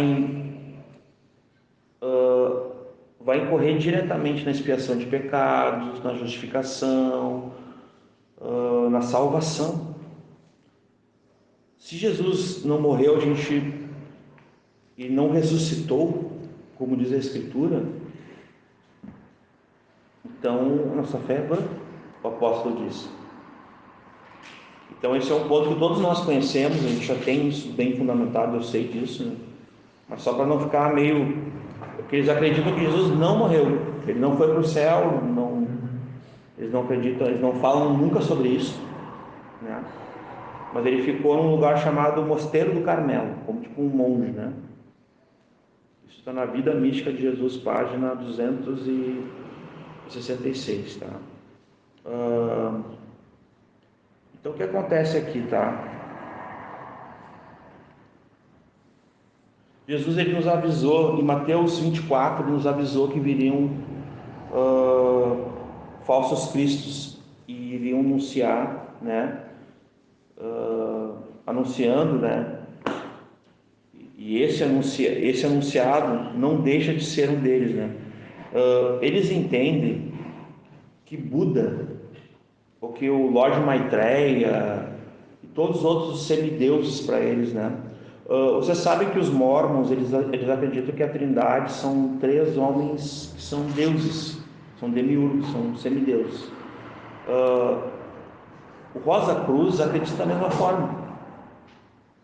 Eles acreditam que não existe nada que nos faça se relacionar com algo que não esteja dentro de nós. Então, o que acontece aqui nesse princípio deles, tá? Eles estão acreditando que Jesus precisa ser salvo por nós. Então, logo, Jesus não era Deus. Jesus caiu, então logo Jesus cometeu pecado. Só que não fica claro para quem está lendo, para quem está estudando isso é intencional, sabe? Contra a cristologia, contra a pessoa de Jesus. Porque isso aqui vai atingir diretamente o cerne do Evangelho, que é a cruz, que é a ressurreição, a morte, a ressurreição, a expiação de pecados, a salvação e tudo mais que a gente poderia falar do relato bíblico, né? Por exemplo, eles não acreditam que Jesus estava no Éden. Eles não acreditam que Jesus faz parte da Trindade. Eles comentam ali, mas aí é a falsa semântica. É a semântica enganosa. Porque para eles, o Éden teve uma evolução. O homem e a mulher eram uma coisa só. Era uma coisa só. Só que daí, quando teve a queda, o homem e a mulher tiveram que ser divididos ao meio. E quando o tratado da reintegração trabalha esse ser evolutivo, é quando o homem e a mulher voltam a ser um só. Tipo essa coisa de alma gêmea? Não, é um ser. Como é que é? Essa coisa de alma gêmea, tipo... É que assim, volta lá para aquela questão lá do gnosticismo, das mitologias, né, das fábulas e tal. E aí entra lá naquela ideia lá que eles têm, né, no início, né, o homem e a mulher eram um ser, né, Um ser único e tal. Aí foi dividido. Daí vem essa ideia da alma gêmea, sim. Essa coisa da alma gêmea vem daí, vem da mesma origem. É a mesma origem. Não que eles não que o Rosa Cruz fale em alma gêmea, mas essa história de alma gêmea vem da mesma fonte. Olha só que eles falam aqui, ó. Devemos considerar, portanto, que o Éden é alegórico. Não é um lugar, mas é só uma ideia. Monografia do Templo, 9º grau, número 1, página 4. Consideremos então o relato bíblico que o Éden realmente é um lugar, é uma realidade histórica e não um relato alegórico. Jesus se reportou em seus ensinos sobre a criação de Adão e Eva, com verdades históricas absolutas sobre a criação do primeiro homem e da primeira mulher. Mateus 19, 4 e 6. O Michael citou esse texto domingo aí. O mesmo fez o apóstolo Paulo também, falando da queda dos primeiros pais, em Romanos 5,12. Seria, digamos assim, uma refutação dessa ideia deles que o Éden é alegórico, que Jesus não estaria lá, né? E, que nem eu falei antes, eles não acreditam que o homem seria caído, tá? A natureza pecaminosa. Eles acreditam que nós temos uma oportunidade de evoluir para salvar, inclusive, os espíritos remanentes, tá? Só que Jesus é o Jesus imutável, né? De João 8,58, de Hebreus 13,8. Jesus é o que a Bíblia diz que ele é inquestionável. Eles vão querer, a gente não sabe a intenção deles de quererem desconstruir, né, a pessoa de Jesus dessa forma ali, mas a gente sabe que uma coisa é certa, irmãos, uma parte importante que eu me dediquei, que o Michael pediu para mim ver aqui, é sobre a expiação, tá? Sobre a cristologia, sobre a queda, tem mais coisas aqui. Eu não sei se vai dar tempo, já está bem... A gente já foi falando sobre cristologia, né? Expiação também, né? Já está bem colocado assim. Pois eu só queria ler aqui uma coisa que eu escrevi sobre expiação que eu achei bem importante, tá? Só para nós ter uma noção de como foi importante a morte de Jesus na cruz, meus irmãos, tá? Como foi importante essa questão da cruz, tá? Eu tinha anotado aqui vários textos para falar sobre a cruz também, o que eles pensam sobre a cruz, tá? Para eles a flor é a questão do ser humano evoluindo e a cruz seria a questão do ser humano mortificando, né? Tá? Mas ela não se, a partir tem um momento que ela não, eles acreditam que quando tu alcançar o cume, assim, a evolução completa, tu vira um ser eterno. Eles têm um entendimento assim também. Se tu alcançar lá aí tu não precisa mais ficar reencarnando, né? Tipo, se tu alcançar o Nirvana. É tipo Nirvana. Porque eles acreditam na reencarnação, não na ressurreição, né? E não na vida eterna. Eles acreditam nessas coisas do espiritismo, né? Mas sobre aqui a expiação, tá? A expiação na seita deles, ela não é vicária, tá? Jesus não é o Cristo expiador, né? Ele não é um sacrifício. Ele não recebeu o castigo devido pelos nossos pecados. Eles falam isso, tá? Isso está nas monografias deles, tá? Eles realmente não aceitam que o sacrifício vicário pelos pecados, né, que Jesus fez, a ressurreição, eles substituem pela reencarnação, que o homem vai passar por diversas reencarnações, né, em várias esferas, para uma perfeição progressiva, e quando alcançá-la, a evolução cósmica seria a sua soteriologia, não precisará mais de mais nada, pois viverá para sempre. Tá?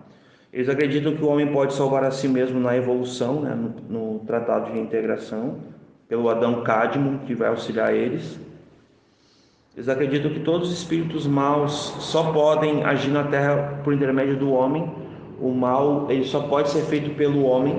O mal não tem... Só o homem pode fazer mal. É tipo assim, sabe? Tá dentro do homem, só o homem pode manifestar o mal. É isso que eles acreditam. Até porque eles não creem na morte e ressurreição de Cristo, né, na remissão de pecados, na redenção, justificação e perdão. Bom, vamos lá. Nós cremos João 3,16, Romanos 3, 25, 26. O amor de Deus e a justiça de Deus foram a causa, ou as causas definitivas dessa expiação. Jesus, ele morreu pelos nossos pecados. Nós éramos escravos, né? A gente tem aprendido isso. Então, os dois igualmente, né? O amor e a justiça de Deus, o amor e a justiça, tá? Os dois igualmente são importantes na definição da expiação bíblica, tá? Então, para a remissão, o castigo, a morte na cruz foi necessária. Está em Lucas, está em Hebreus, tá? Mateus. Uma vida inteira de obediência ativa, né, por Jesus, uma obediência perfeita, no sacrifício vicário, aplacou, né, a ira de Deus e trouxe Cristo. Ele se tornou a justiça de Deus. Cristo é a nossa justiça, né? E aqui é o ponto que eu queria ler, né, sobre a expiação, tá, irmãos? A obra expiatória de Cristo, ela tem 4 termos que significam muito para nós no Novo Testamento. Nós merecemos o castigo, é o primeiro termo, castigo. Morrer pelos nossos pecados, sacrifício. Cristo morreu, né, como sacrifício e assumiu o nosso castigo na morte, derramando seu sangue na cruz, uma morte que nós merecíamos por causa dos nossos pecados. Hebreus 9, 26. Nós merecemos receber, segundo, a ira de Deus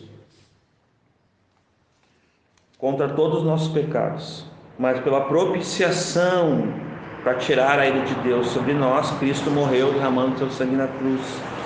expiando todos os nossos pecados, como propiciação pelos nossos pecados. 1 João 4,10. Terceiro ponto, estamos separados de Deus por causa dos pecados.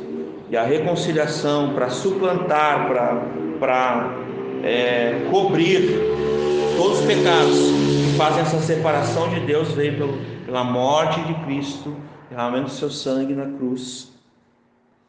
Porque nós precisamos que alguém providenciasse essa reconciliação. Alguém fizesse essa reconciliação, nos trazendo de volta a uma comunhão com o eterno Deus. 2 Coríntios 5, do 8 ao 10. Quarto, estamos escravizados diante da expiação. Pelo pecado, no reino de Satanás, a própria lei nos deixa a par que o nosso pecado nos escraviza, assim como Satanás. Por isso precisamos da redenção devida, pelo fato de sermos pecadores, assumindo que somos pecadores, precisamos de um Salvador. Cristo morrendo na cruz, derramando seu sangue, nos libertou da escravidão do pecado e de Satanás. Aleluia. Porque precisávamos de um Salvador e fomos salvos dessa forma, fomos resgatados pela sua graça salvadora e pela sua misericórdia. E esse resgate custou esse preço que jamais teremos condições de pagar, para nos libertar dessa escravidão. Hebreus 2,15, Colossenses 1,13, Colossenses 2, 14, 17. Tá? Teria mais coisas ali, mas já está bem longo, E eu queria fazer só uma consideração final, Michael. Estudando sobre as seitas, assim, sobre essa seita específica, eu pude perceber tudo aquilo que a gente tem falado, tem conversado com o Michael, que eles tentam adicionar, a Bíblia mais alguma coisa. Por isso do só a Escritura, irmãos. Por isso dos 5 solas. Porque se for a Bíblia mais alguma coisa, se for Jesus e mais alguma coisa, tem alguma coisa errada. Daí está a suficiência da Escritura. Então eles tentam adicionar mais alguma coisa. Todas essas religiões, essas seitas que essa Rosa Cruz aqui eles bebem, todas elas têm os seus livros sagrados, seus homens, seus demiurgos, seus deuses, suas religiões, seus credos, todas elas têm. Mas a gente tem uma coisa que não é em comum com eles. Nós não temos um lugar sagrado para visitar. Nós não temos um túmulo para visitar. Aleluia. Nós não precisamos desses ritos, dessa religiosidade, que o nosso Deus está vivo. E não, como o Michael disse, ontem, é o mesmo ontem, será o mesmo hoje, será eternamente o mesmo, não muda, não acompanha, não. Eles creem que Deus muda também, viu? Aqui também. Só no caderno aqui tem 12 páginas, fora essas outras 18 aqui. Então, eles tentam diminuir a pessoa de Cristo na cristologia, a subtração, Então, na adição, eles querem acrescentar algo a mais. Na subtração, eles querem tirar a divindade de Cristo. Na verdade, para alguns rosacruzenses ali, já estou até inventando o nome, rosacrucianos, vou respeitar.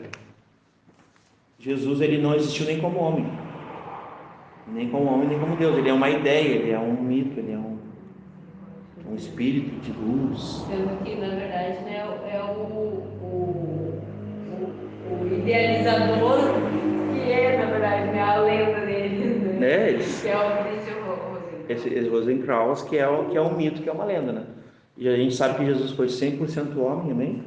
Amém. Perfeitamente homem e perfeitamente Deus, 100% Deus. Tá? É nisso que nós cremos. né, na divisão, né? Eles tentam dividir a atenção, eles têm estratégias mirabolantes, eles fazem umas cambalhotas para ter tudo que é tipo de pessoas. Eles têm pastores, irmãos, que fazem parte da fraternidade deles, padres, médicos, advogados, empresários, pais de família, jovens, crianças, e eles tentam dividir a atenção. A Bíblia diz que somente Deus é digno de toda a honra, de todo louvor, está em Apocalipse, de toda a glória, de todo o poder. Somente a Deus. Ninguém mais é digno, e nem outro nome a gente vai encontrar salvação, mas também a gente vai poder se prostrar. Deus exaltou Cristo de uma forma como Deus, e nós temos que dobrar os nossos joelhos e confessar que Ele é o Senhor, todos os dias reconhecer isso. E eles querem dividir a atenção, eles querem glória, eles querem... tem um tratado deles que saiu agora mais recente, que é aqui do Brasil, que eles querem reconhecer todos os líderes da maçonaria como uma espécie assim de... Tem uma expressão... tornar eles canônicos, assim, sabe? Como santos, assim, sabe? Isso vai entrar, isso vai aparecer na mídia aí, eu acho. Das pessoas, dos maçons. Dos maçons, né? Querem canonizar os líderes. Talvez eles vão tentar canonizar, né? E na divisão e na multiplicação, eles estão tentando dizer no universalismo que eles pregam, e todo um monte de seitas ali, religiões que eles pregam, que, como o Michael disse, né? Todos os caminhos levam a Deus, só que não, né? Só que não. Jesus falou, né? E eu concluo: eu sou o caminho, a verdade e a vida. Ninguém vem ao Pai a não ser por mim, né? E ele falou isso logo depois que um dos discípulos pergunta para ele: Senhor, como iremos até onde tu vai estar se nós não sabemos o caminho? E ali eram os discípulos. Nós somos discípulos, mas hoje nós sabemos o caminho. Jesus, ele não fala diferente de todo esse material aqui, sabe? Jesus, ele não fala de um caminho, de uma verdade, de uma vida. Jesus fala: eu sou. É diferente. Amém. É isso aí.